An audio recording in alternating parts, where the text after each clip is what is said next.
নফসের সব থেকে বড় একটা দোষ হলো সে রিজিক নিয়ে অতিমাত্রায় চিন্তিত হয়ে যায়। অথচ আল্লাহ তাআলা বান্দার রিজিকের নিশ্চয়তা দিয়েছেন। অন্যদিকে ফরজ আমলগুলো আদায় করা একান্তই বান্দার দায়িত্ব।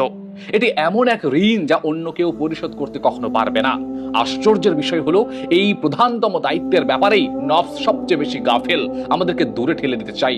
অথচ এর প্রকৃত চিকিৎসা হচ্ছে আমাদের অন্তরে এই দৃঢ় বিশ্বাস লালন করতে হবে যে যিনি আমাদেরকে সৃষ্টি করেছেন তিনি আমাদের রিজিকের যোগান দেবেন।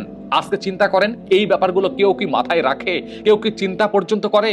আল্লাহ তাআলা নিজে বলছেন, আল্লাহ সেই সত্তা যিনি তোমাদের সৃষ্টি করেছেন অতঃপর তোমাদের রিজিক দান করেছেন। সূরা রুমের আয়াত নাম্বার 40 কি আমরা ভুলে গেলাম? সৃষ্টি করার ক্ষেত্রে তিনি যেমন কারো মুখাপেক্ষী নন, তেমনি রিজিকের ব্যবস্থা করার ক্ষেত্রেও তিনি কারো মুখাপেক্ষী নন। এই কথাগুলো কে বলবে? এই কথাগুলো কবে শিখবো, কবে মনে রাখবো, কবে নফসের সঙ্গে বেঁধে দেব? বিখ্যাত বুজুর্গ আল্লাহ হাসাম রাহিমাহুল্লাহ বলেছিলেন, প্রতিদিন সকালে শয়তান আমার মনের ভেতরে কুমন্ত্রণা দেয় এই বলে যে আজ তুমি কি খাবে, কি পরবে, কিভাবে চলবে, কোথায় থাকবে।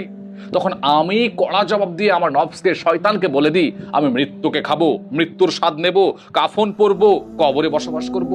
যে ব্যক্তি আখিরাতকে চূড়ান্ত গন্তব্য হিসেবে সামনে রেখেছে তার কাছে দুনিয়ার অভাব আর দুশ্চিন্তা তুচ্ছ হয়ে যায়।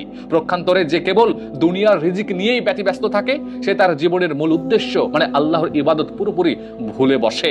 চিন্তা করেন একবার, আল্লাহ তাআলা আমাদেরকে নফসের চক্রান্ত থেকে হেফাজত করুন এই দোয়া পর্যন্ত আমরা করি না। আল্লাহ আমাদেরকে তার উপর তাওয়াক্কুলের তৌফিক দান করুন এই দোয়া পর্যন্ত আমরা করি না। চিন্তা করেছেন কোন লেভেলের জেনারেশন আমরা হয়ে গেছি?